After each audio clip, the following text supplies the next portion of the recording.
Nós vamos ler o versículo 12 e o 13.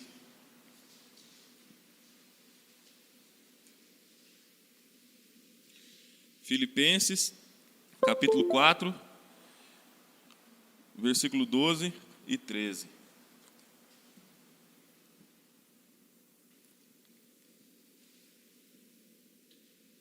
Filipenses, capítulo 4, versos 12 e 13. Assim diz a palavra do nosso Deus. Sei o que é passar necessidade e sei o que é ter fartura. Aprendi o segredo de viver contente em toda e qualquer situação, seja bem alimentado, seja com fome, tendo muito ou passando necessidade. Tudo posso naquele que me fortalece. Então nós vemos aqui o apóstolo Paulo dizendo que ele sabe o que é passar necessidade, sabe o que é ter fartura, ele já passou por essas situações, mas que ele aprendeu a viver contente em toda e qualquer situação. E por fim ele diz: tudo posso naquele que me fortalece. E nós sabemos que as nossas vidas é cheia de altos e baixos, e há muitas coisas que nós consideramos preciosas podem ser afetadas por um desastre ou até mesmo pela morte. Então, o que nós temos que é certo? Em quem que nós podemos ter segurança? E é somente no Senhor, irmãos. É o Senhor é quem nos dá força. Então, assim como o apóstolo Paulo, que nós possamos aprendermos a vivermos contentes em toda e qualquer situação.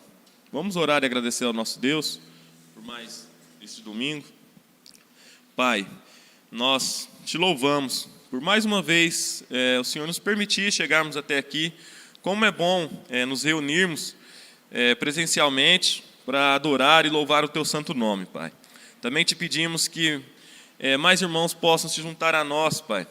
Como é bom todos nós reunidos, adorando o teu santo nome, Pai. Pedimos também que nessa noite o Senhor possa falar conosco através da sua palavra. Como acabei de ler aqui, Pai, nós sabemos que nossas vidas são cheias de altos e baixos, mas também sabemos e temos a certeza que o Senhor sempre está conosco, o Senhor sempre está ao nosso lado para nos proteger, para nos guiar e para nos dar poder para enfrentar cada situação do nosso dia a dia, Pai. Que o Senhor possa falar conosco nessa noite, que possamos sair daqui compreendendo a Tua palavra e desejosos de praticá-la, Deus. Assim eu oro em nome do Teu Filho Jesus. Amém.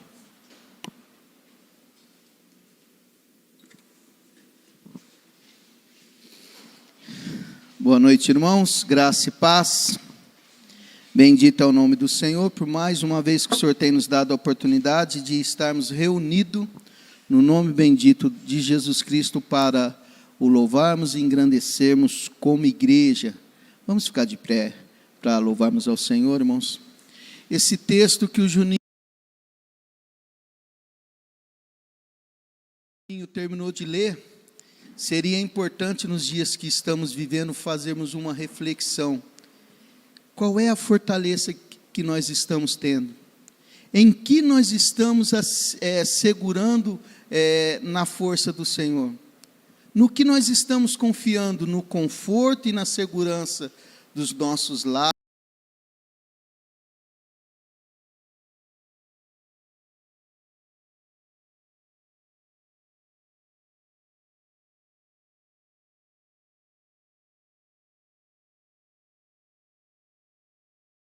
Dos nossos sofá, ou realmente podemos dizer o Senhor é aquele que nos fortalece? Eu sempre tenho batido numa tecla, irmãos. Nós não estamos dizendo que está tudo bem, que tudo acabou, que não há perigo nenhum, mas nós estamos dizendo que nós estamos, por graça e misericórdia de Deus, com as nossas portas abertas, estamos tendo culto sim presencial. A maioria das pessoas já tomou pelo menos uma dose da vacina, muitas pessoas tomaram a segunda dose da vacina. Aqui na igreja temos seguido os protocolos que nos é passado, de tudo que é possível fazer.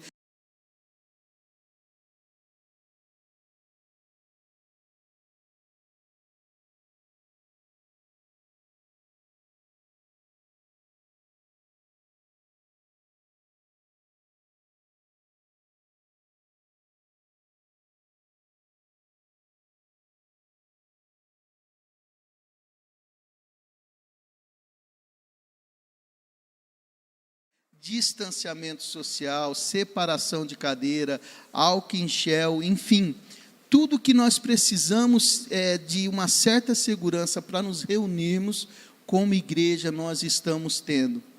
E cabe a nós analisarmos o que o nosso coração tem sido desejoso, de estarmos reunidos realmente como igreja para prestar culto ao Senhor. Fica essa reflexão, irmãos.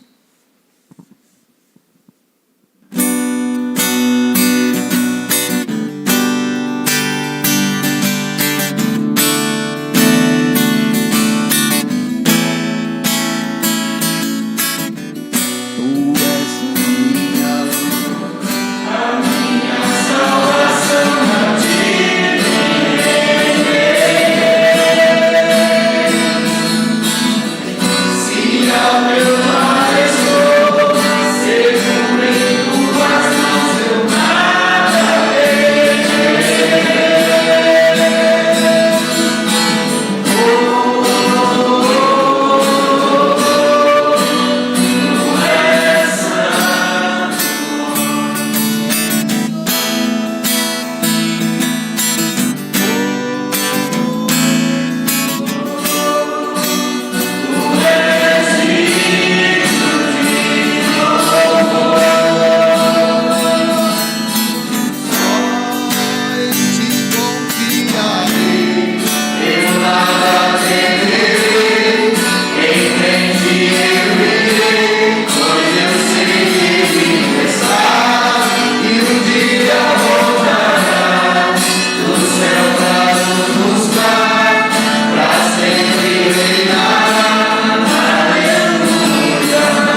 nós adoramos o Rei dos Reis, Senhor dos Senhores.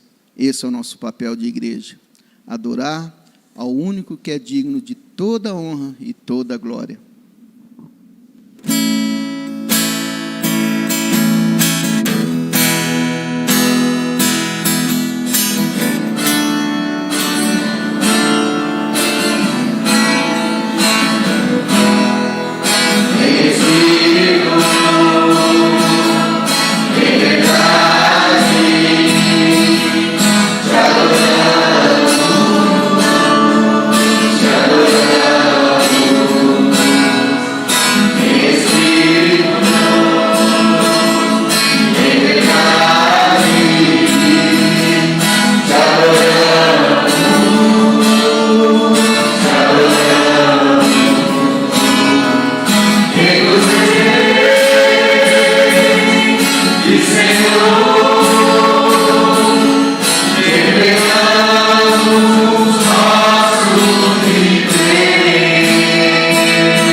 Verdade na nossa vida. Nós nascemos para o adorar e que o nosso desejo é estar nos átrios do Senhor. Porque, irmãos, se não queima o nosso coração em estarmos reunidos, não é questão de simplesmente estarmos no templo, dentro de quatro paredes, mas de estarmos reunidos como igreja para exaltarmos o nome do Senhor. Se não queima em nossos corações, como é que podemos falar, Maranata vem Senhor Jesus, porque estaremos eternamente com o Senhor, dizendo com os anjos, Santo, Santo, Santo. Amém.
terminarmos de cantar, ó Deus, que tudo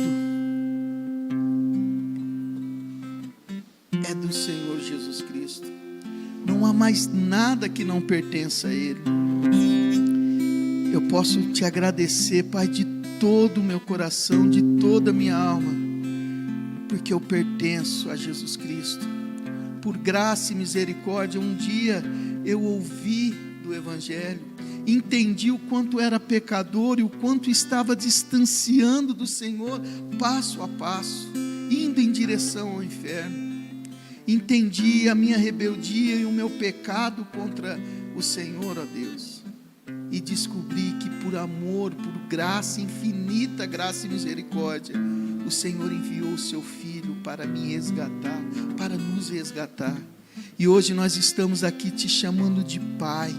E hoje nós estamos aqui te louvando, podendo estar na tua presença e com uma esperança viva em nossos corações de estarmos reunidos eternamente com o Senhor em algum momento, Pai. Nós te louvamos pelo que tu és. Nós te louvamos por tão infinito amor, por tão infinita graça.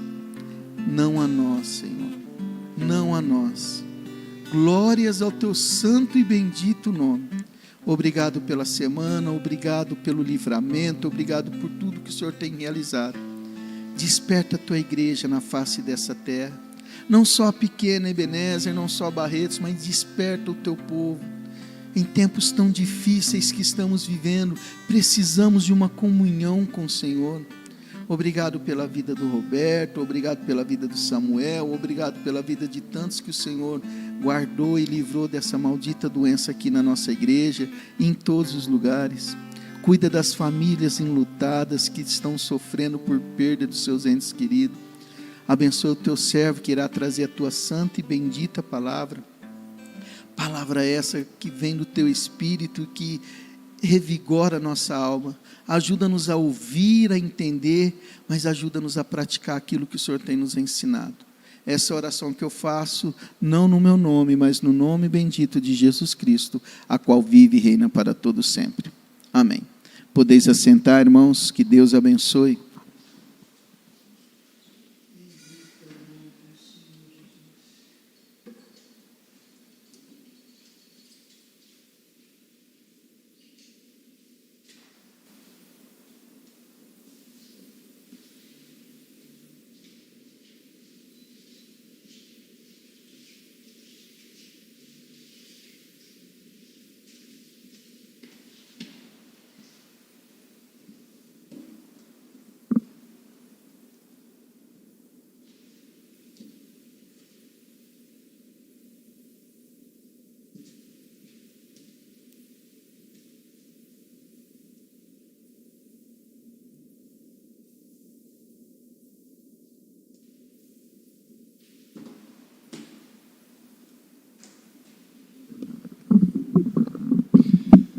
Muito bem, eu saúdo a igreja,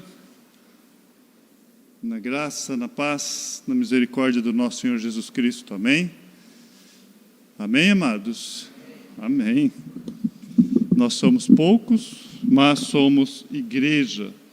Não é o fato de ser pouco que não somos igreja. Estamos aqui representando e vamos continuar. Já adoramos ao nosso Deus com os louvores. E agora eu convido você, em reverência, a abrir sua Bíblia lá em Êxodo, capítulo 32.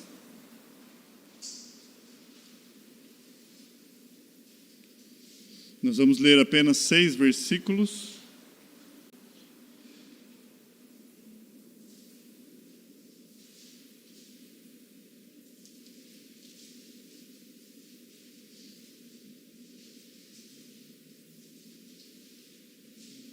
Êxodo 32.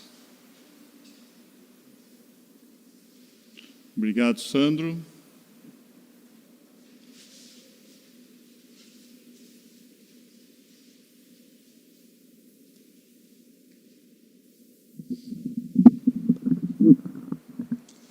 O tema dessa noite, dessa pequena meditação, o homem e seus bezerros. Esse é o tema. O homem, por homem, você pode entender a humanidade, nós, quem nós somos. Os seus bezerros, a nossa idolatria. Nós vamos ler do verso 1 ao 6, e logo mais eu vou estar orando, pedindo a Deus que o Senhor nosso Deus possa estar nos ajudando. Êxodo 32, do 1 ao 6. Mas vendo o povo que Moisés tardava em descer do monte, acercou-se de Arão e lhe disse: Levanta-te, faze-nos deuses que vão adiante de nós, pois quanto a este Moisés, o homem que nos tirou do Egito, não sabemos que lhe terá sucedido. Disse-lhes Arão: Tirai as argolas de ouro das orelhas de vossas mulheres, vossos filhos, vossas filhas, e trazei-as. Então todo o povo tirou das orelhas as argolas e as trouxe a Arão. Esse, recebendo-as das suas mãos, trabalhou o ouro com o burril e fez dele um bezerro fundido. Então disseram: São estes, ó Israel, os teus deuses que te tiraram da terra do Egito. Arão, vendo isso, edificou um altar diante dele e, apregoando, disse: Amanhã será festa ao Senhor. No dia seguinte madrugaram e ofereceram holocausto e trouxeram ofertas pacíficas.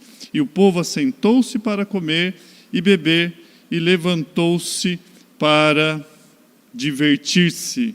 Ou, se você está na NVI, para entregar-se à farra. Vamos orar essa noite. Pai, obrigado. Obrigado, Senhor, pela sua santa palavra. Obrigado por esse domingo. O Senhor já falou aos nossos corações. O Senhor tem falado constantemente. Muitas vezes fazemos ouvido de mercadores, mas aqui está o Senhor falando novamente através da sua palavra. Ó Deus, abra nossas mentes e corações, daqueles que estão presenciais e aqueles que estão virtualmente nos assistindo, aqueles que estão nos seus lares. Pai bendito, é a sua obra e, ó Deus, é a sua palavra. Ó Pai, nos ajude, por graça, fale conosco essa noite, em nome de seu Filho Jesus. Amém e amém.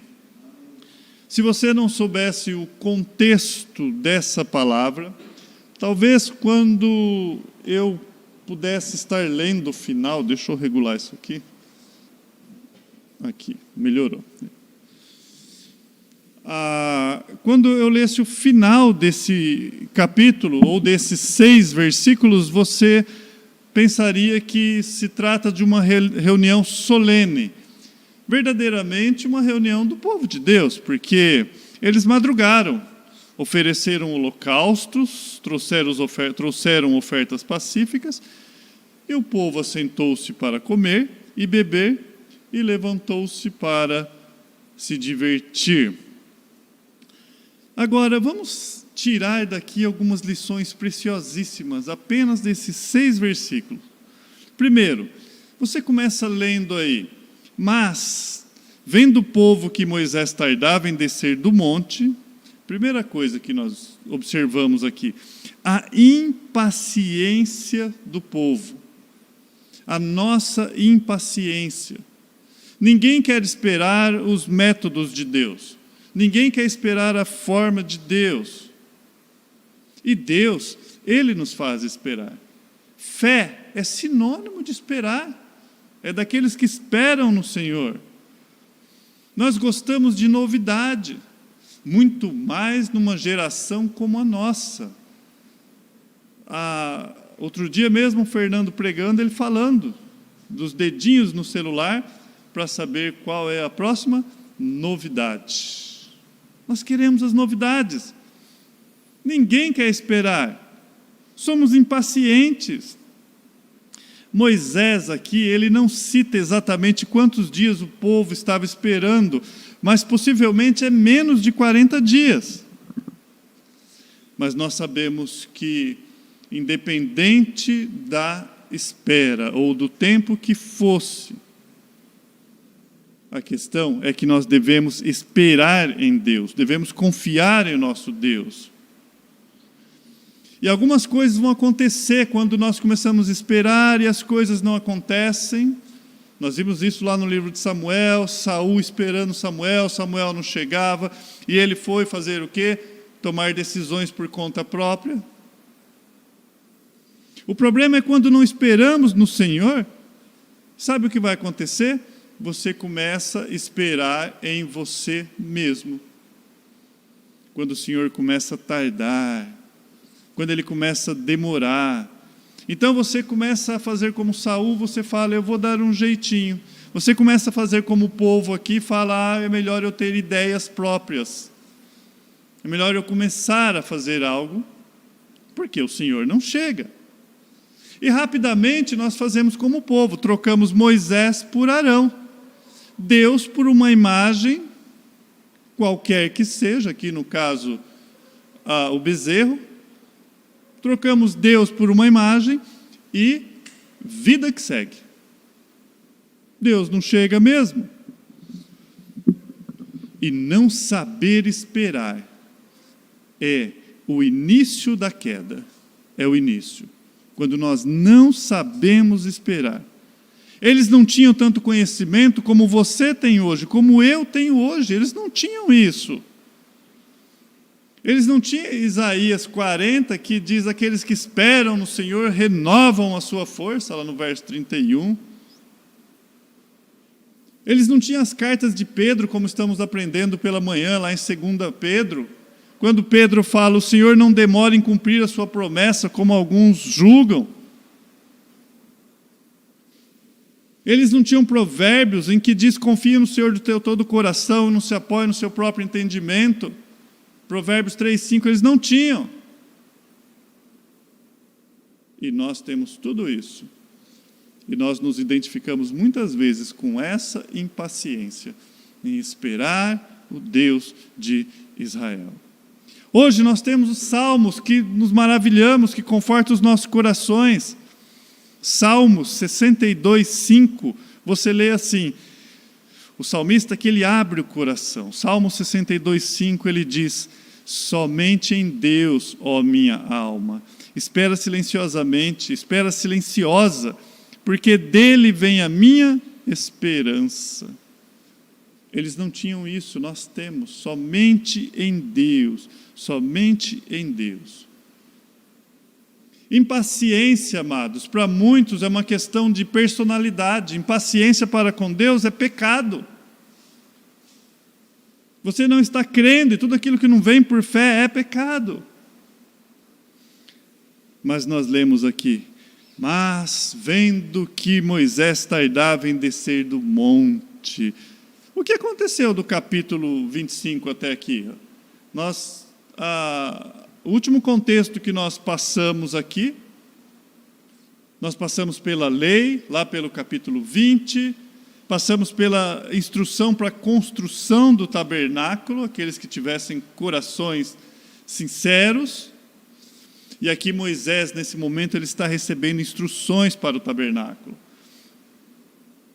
Deus havia falado, Moisés, pegue todo aquele homem cujo coração se mover a fazer.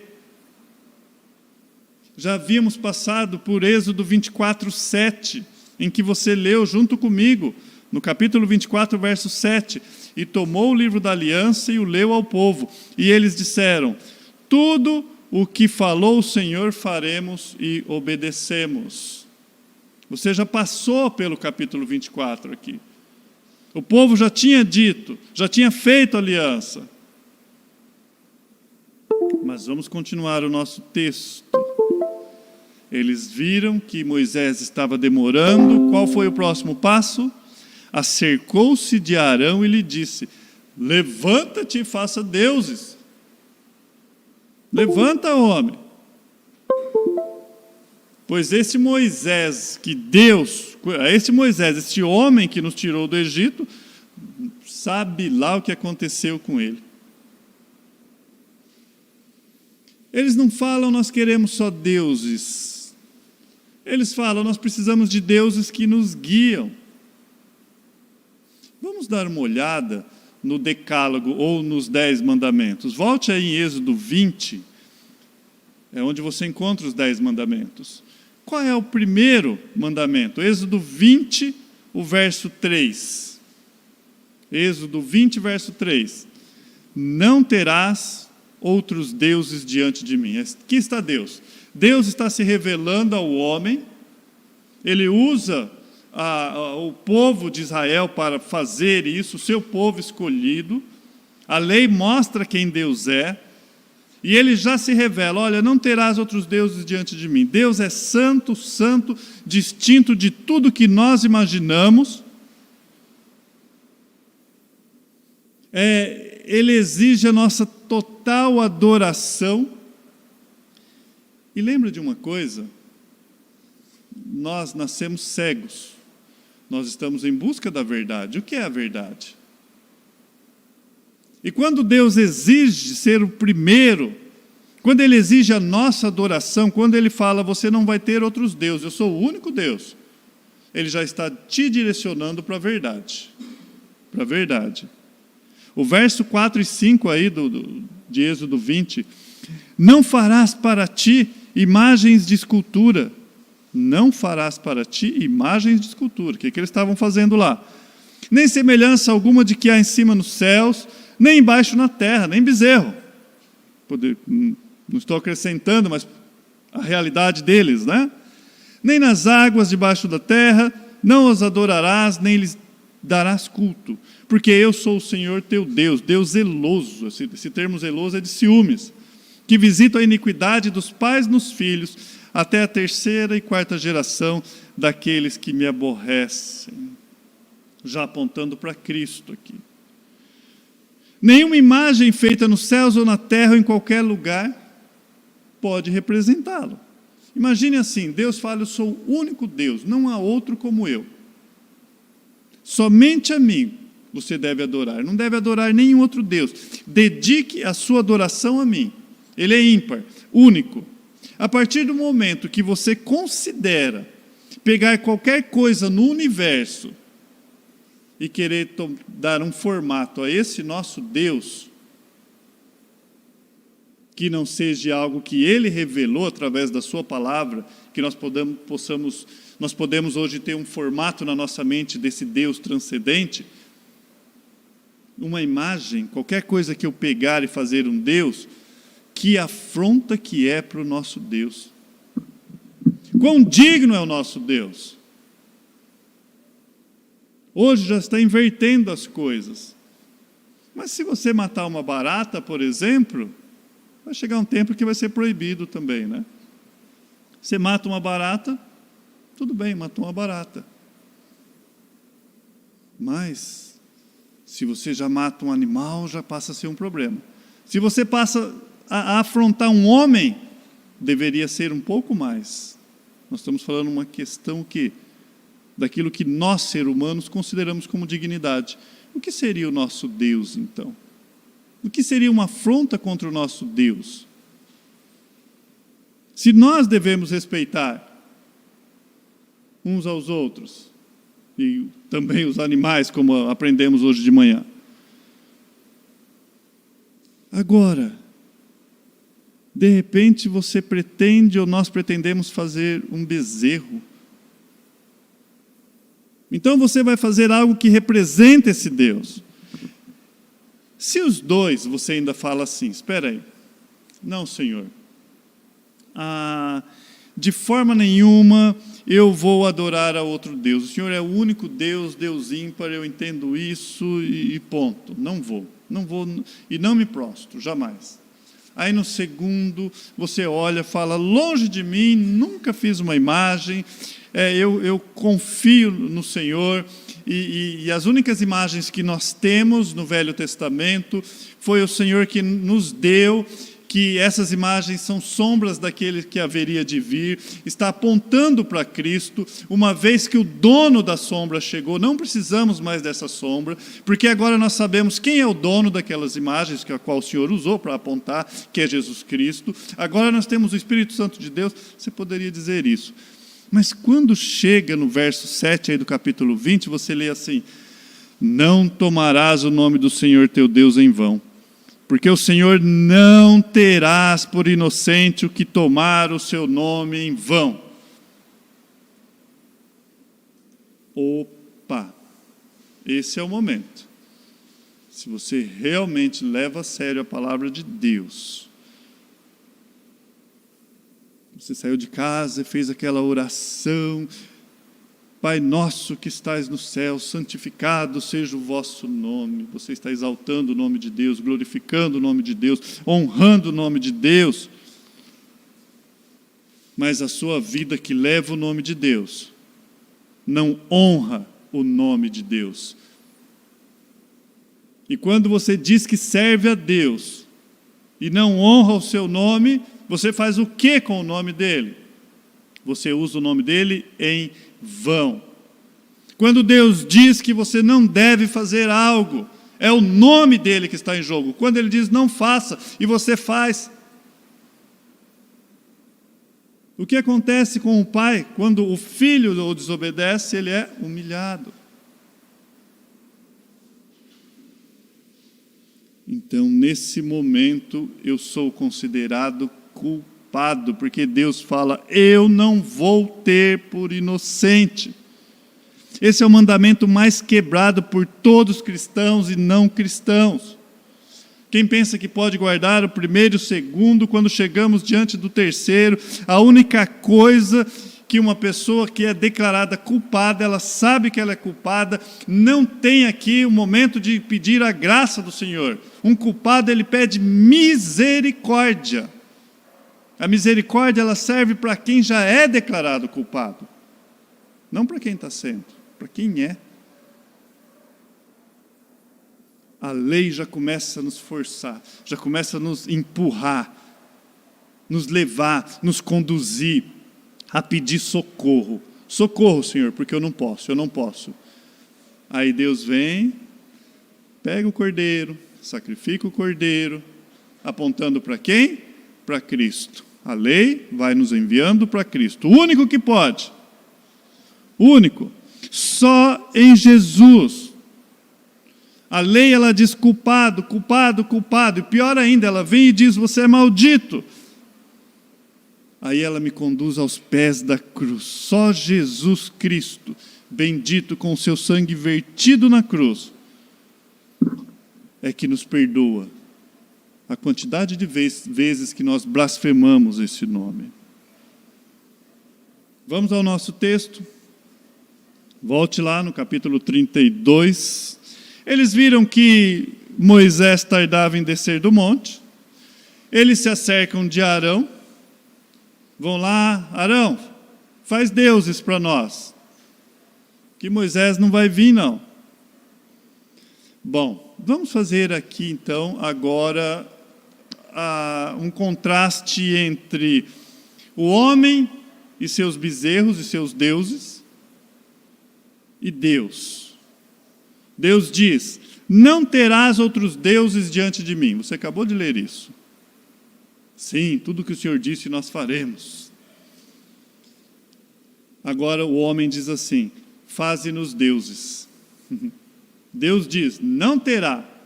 O homem fala: faz. Deus diz: não fará para ti imagem de escultura, nenhuma, de nenhum tipo. Nada. Amados, isso não quer dizer que você não possa ter um quadro, não chega a esse extremo. Isso é infantilidade. Ele está dizendo tudo aquilo que é objeto de culto e adoração e que quer representar Deus na sua vida, mesmo sendo falsos deuses. É nesse sentido de adoração. Não fará para ti imagem de escultura, ele fala, semelhante a coisa alguma. Agora o homem chega aqui para Arão e fala: faze-nos deuses, faça-nos imagens. Já quebrou o primeiro e o segundo. E agora ele vai quebrar o terceiro. O que ele vai falar? Pois quanto a esse Moisés, homem que nos tirou do Egito, nós não sabemos o que aconteceu com ele. Como que começou o decálogo? Como que começa Êxodo capítulo 20? Êxodo capítulo 20, no verso 2, você lê assim: eu sou o Senhor teu Deus que te tirei da terra do Egito, da casa da servidão. Alto lá. O que eles estão dizendo? Que quem tirou eles do Egito? que eles estão fazendo com o nome do Senhor? Não foi Deus, não, foi Moisés. Eles já tinham ouvido: eu sou o Senhor quem te tirou da casa do Egito. Deus repetiu isso várias vezes: sou eu quem te tirou. Lá está o homem novamente. E aí ele quebra de imediato todos os mandamentos, todos. Deus diz: eu te tirei da terra do Egito. O homem diz: Moisés, o homem que nos tirou do Egito. Eles usam esse termo. Moisés, o homem que nos tirou do Egito. Amados, e aí agora eu quero trazer para nós, para o nosso dia a dia, o início da cegueira humana. Você já começa a atribuir a homens, crédito a homens, aquilo que é de Deus. E se você tem um homem que é responsável por você, em certo sentido, e não Deus, é fácil trocar, não é? Porque você sempre vai ter um Arão. Moisés não cederia, mas Arão vai ceder. Então começa a fazer a volta a Arão. E nós aprendemos que aquele que chama a ser adorado é que estipula os meios, não é do seu jeito, não é do meu jeito. Então nós pegamos os nossos bezerros. Arão, olha, Moisés está demorando, a gente precisa mudar as coisas aqui, é vida que segue, a igreja precisa andar, precisa fazer as coisas acontecer, então faz bezerro para a gente aí, mesmo que isso possa infringir um pouco, mas a gente pode fazer um sincretismo, a gente atribui isso a Deus e vamos em frente. Nós procuramos conveniência para a nossa idolatria, nós olhamos para nós mesmos, nós não olhamos para a palavra de Deus. O que importa é eu me sentir bem, não importa se o culto é a Deus. Não quero saber se Deus gostou do culto, quero saber se eu gostei do culto, se eu pude fazer aquilo que eu achei que era correto diante de um culto. Daquilo que eu acho que é correto diante de Deus. Então, tristemente, nós vamos para o nosso texto, no verso 2, o que Arão fala? Disse-lhes Arão: tirai as argolas de ouro das orelhas de vossas mulheres, de vossos filhos e vossas filhas, e trazei-os. Quando nós estudamos todo o contexto, nós vimos o que aconteceu. Eles tinham que sair para prestar adoração a Deus, e Deus saqueou o Egito, então eles tinham o que dar. Mas nós já vimos que Deus falou que era para usar para a honra e glória dele. Nós já vimos isso no estudo anterior. E vimos Deus falando: Moisés, pegue aqueles cujo coração são voltados, são sinceros, são íntegros, esses, façam com que eles doem para a obra.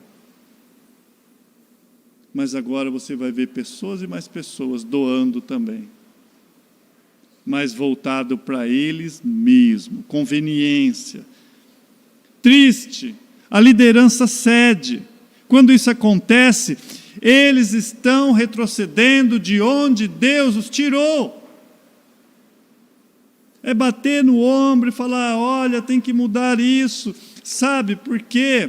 A gente pode fazer isso e aquilo. E olha, não é só eu que penso assim, não. Tem bastante gente. E tem bastante gente, nós vamos ver nos próximos estudos.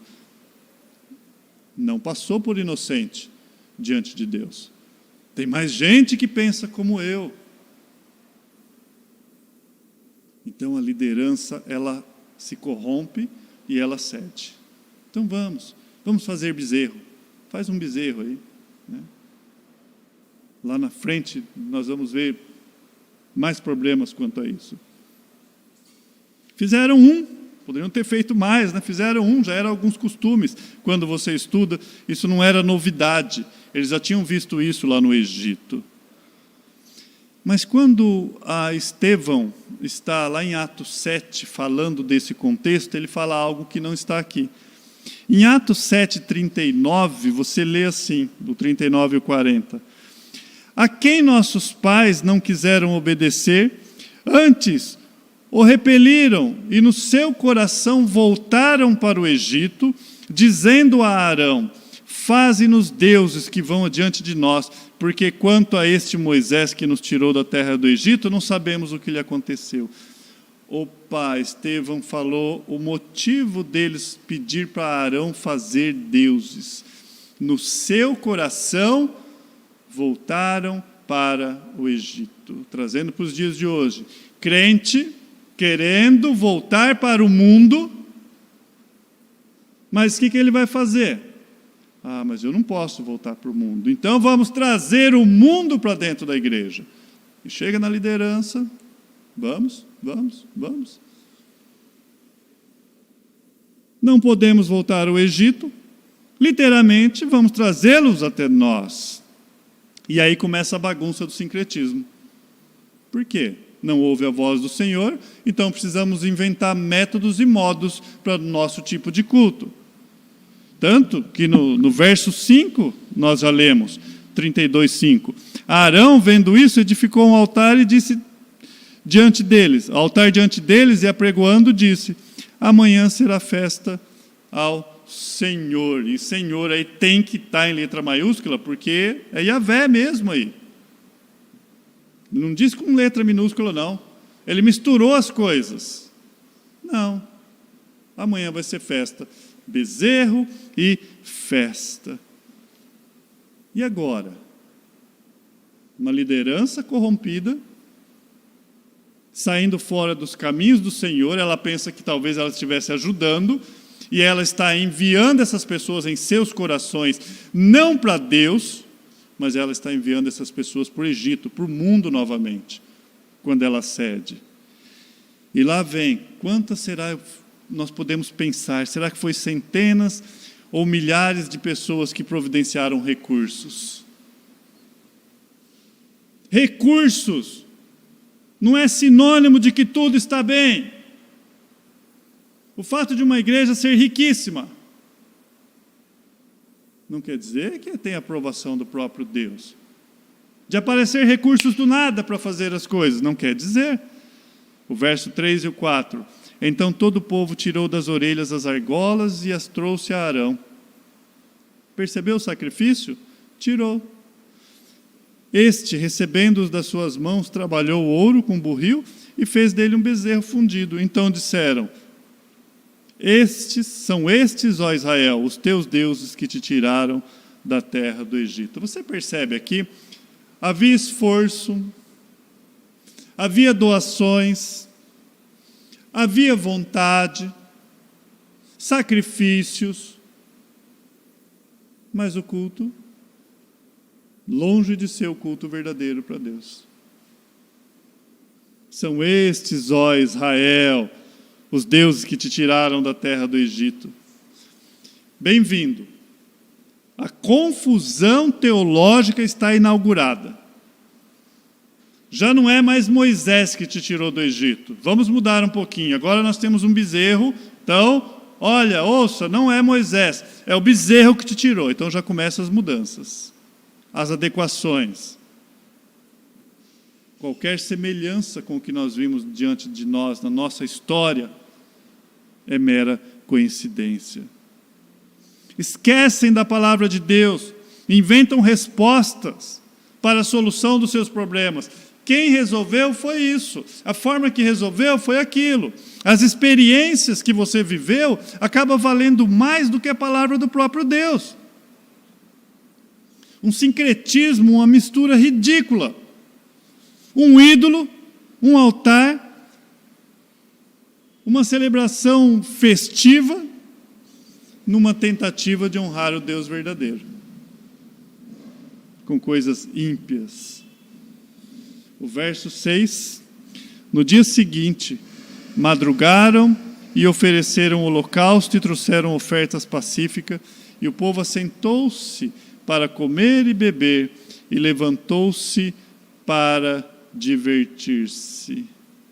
Essa palavra divertir-se, a palavra hebraica, ela permite incluir atividades como embriaguez, atividades imorais, como cultos de fertilização, de fertilidades, idólatras que existiam naquela época.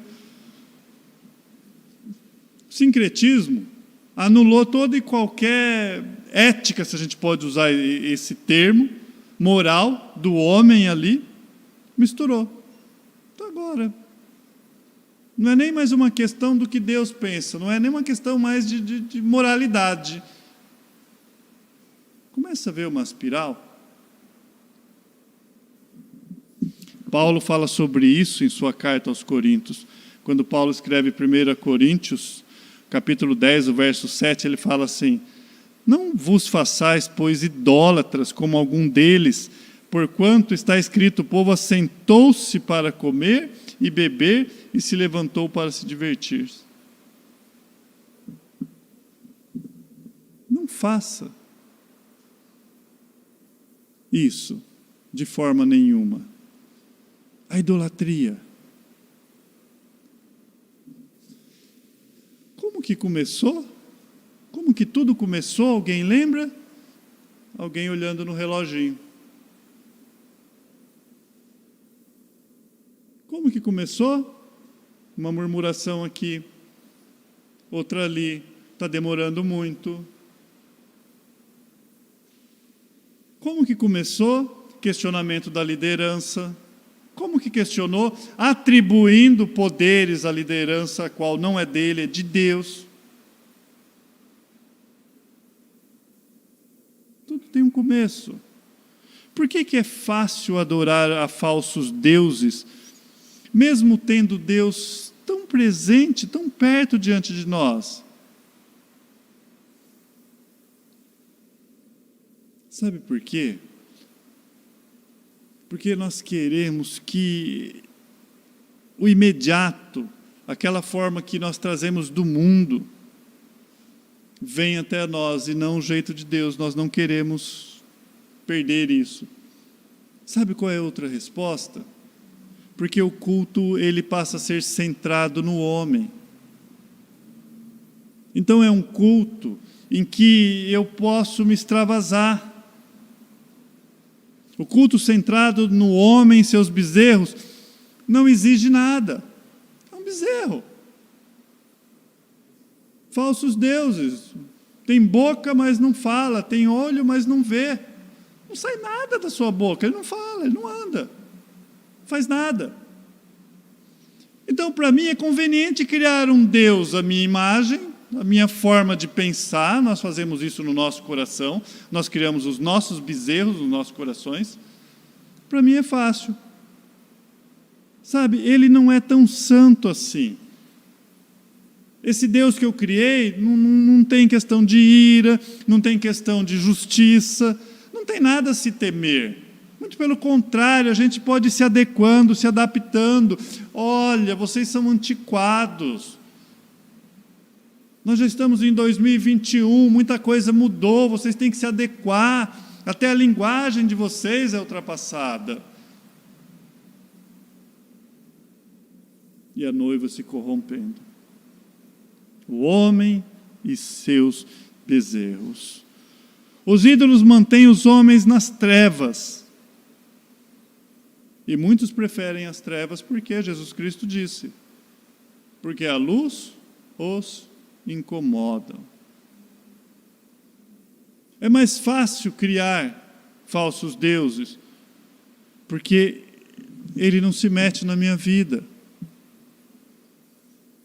E agora, eu preciso de um norte. Eu preciso de algo na minha vida. Então, mas eu preciso de algo que eu também tenha controle. Porque não é bem assim. Deus fala, olha, filho, segue esse caminho. Mas você fala, Senhor, não é bem assim. Eu também estou no controle. E meus planos são melhores. Então, quando eu tenho um Deus na minha vida, a pergunta é, quem comanda esse Deus? É o verdadeiro Deus que comanda a sua vida? Ou é um Deus que é produto da sua mão e da imaginação do homem? Como que é o Deus que você adora? É o Deus da Bíblia? O Deus que nós adoramos? É esse Deus? Mas tudo bem. Você está dizendo que os falsos deuses, eles não têm nenhuma exigência, mas se precisar, a gente também crie os deuses que vocês quiserem. Nós podemos criar deuses altamente exigentes, que exige o sacrifício dos seus filhos queimado como Moloque. Se quiser também a gente tem. Quer Deus exigente? Quer Deus que exige piedade? Quer Deus que exige se sangrar? Tem de tudo. São falsos deuses. É o homem e suas imagens. Tem de todos os gostos e sabores. Enquanto isso, a voz de Deus ele ecoa por toda a época, por toda a eternidade. Nós podemos ver isso pelo Pai, pelo Filho e pelo Espírito Santo. E eu termino citando esses 3 versículos. Pelo Pai, Isaías 55:1, você lê assim: todos vós, os que tendes sede, vinde às águas, e vós, os que não têm dinheiro, vinde comprai e comei. Sim, vinde comprai sem dinheiro, sem preço, vinho e leite. Amados, o vinde é desde a eternidade, vinde a mim. Quando Deus ele requer adoração somente a Ele, quando Ele diz que Ele é o centro de todas as coisas, Ele fala, venha a mim, essa sede sua que você tem, esse desejo, esse vazio, essa falta de razão existencial, essa procura pela verdade, eu sou a verdade, venha, você que tem sede, venha. Quando vem o Filho, eu poderia escolher vários textos. Eu escolhi Mateus 11, 28 a 30, bem conhecido. Vinde a mim, vós todos os que estáis cansados e sobrecarregados, e eu vos aliviarei. Tomai sobre vós o meu jugo, e aprendei de mim, porque sou manso e humilde de coração, e achareis descanso para a vossa alma. Porque o meu jugo é suave, e o meu fardo é leve. Então você tem um clamor do Pai, você tem um clamor do Filho, em Hebreus 3, 7 e 8, pelo Espírito Santo. Hebreus 3, do 7 a 8, você lê assim: assim, pois, como diz o Espírito Santo, hoje, se ouvirdes a sua voz, não endureçais o vosso coração, como foi na provocação, no dia da tentação, no deserto. Ouça um clamor. Amados, nenhum culto pagão, mundano, ou que se chama festa ao Senhor, pode agradar ao Senhor. Nenhum. O Senhor quer sinceridade do nosso coração. Sim, mas você pode estar sinceramente errado. Isso pode acontecer. Ele quer sinceridade e integridade. Sabe o que é isso? Seu coração é dele. Então você obedece a ele. Vai ouvir a voz dele. E essa sinceridade vai em querer fazer a vontade dele. E o que ele vai fazer? Ele vai te impulsionar, vai te levar até a Cristo, vai te dar o poder do Espírito Santo para poder fazer a própria vontade dele, porque dele, por ele, para ele são todas as coisas. Aí sim, começa a fazer sentido o encontro de Jesus lá com a mulher samaritana quando se toca no assunto de adoração. Jesus disse, qual é o tipo de adorador que o Pai procura? Em João 4, 23, mas vem a hora, e já chegou, em que, o que vai acontecer? Em que os verdadeiros adoradores adorarão o Pai em espírito e em verdade. Acabamos de cantar aqui. Em espírito e em verdade te adoramos. O que é a verdade? Um bezerro de ouro? O que é a verdade? Corromper a liderança? O que é a verdade? Usar os seus recursos de forma incorreta? Investir em coisas infrutuosas das trevas? O que é verdade? Em espírito e em verdade. É um coração sincero, quebrantado, que não endurece ao espírito como nós já lemos aqui em Hebreus. Deus não está procurando. Jesus diz que tem uma procura aqui. Não está procurando pastores excelentes, líderes louváveis, bandas de louvores excelentes. Ele não está procurando nada disso. Ele procura verdadeiros adoradores. E nós passamos essa noite por um exemplo de falsa adoração, que começou tudo com uma impaciência. Vamos orar? Papai, obrigado essa noite por mais essa sua santa palavra, que nos cerca, que fala conosco, que nos impulsa, que nos leva a fazer algo quanto a isso. Ó Deus, mas que nos leva sempre ao seu Filho. Jesus Cristo é o centro de todas as coisas. Ó Deus, sem Ele, sem o seu Filho, sem Ti, nada podemos fazer, nada. Nos ajude a compreender todas essas coisas, a buscar a seriedade do cultuar ao Senhor, a buscar, ó Deus, em nossos corações aquilo que é a motivação do que nós fazemos e queremos fazer. Obrigado pela sua santa palavra mais uma vez. Te agradecemos, papai, em nome de seu Filho Jesus. Amém e amém. Louvado seja Deus por mais essa porção, pelos que estão aqui. A comunhão faz parte do culto. Medite naquilo que você aprendeu essa noite.